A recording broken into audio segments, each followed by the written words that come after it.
The courtroom was packed that morning, every seat filled with reporters, fans, and anxious family members. At the center of it all sat Tamor McIntyre, known to the world as Tay-K, a teenage rapper who had skyrocketed to fame for his viral hit. His lyrics spoke of danger, running, and survival. But now, those words echoed hauntingly against the heavy silence of the court. The trial had been long and bitter. Prosecutors painted him as reckless, a young man whose choices led to tragedy.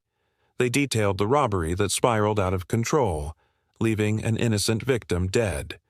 Witnesses spoke nervously, their voices carrying the weight of memories they wished they could erase. The defense tried to remind the jury that TayK was just a teenager when it all happened, influenced by the wrong crowd, swept into choices bigger than himself. But the jury had returned with a decision: guilty. And now, the judge's gavel struck down like thunder. 80 years, the words rang out, and the entire courtroom seemed to freeze. Gasps erupted, some from disbelief, others from grief.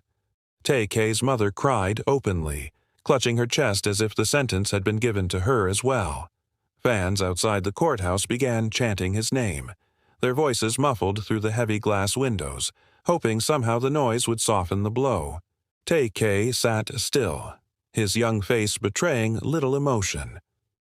For a moment it was as though the noise, the tears, and the judgment couldn't reach him. Yet in his eyes there was a flicker, something between shock and resignation.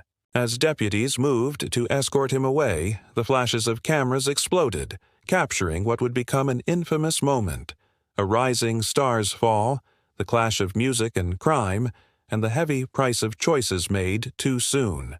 For some, it was justice served. For others, it was a tragedy, a life of talent buried under the weight of 80 years. And outside, the world debated what was fair, what was wrong, and what could have been, as the courthouse doors closed on TayK's fate.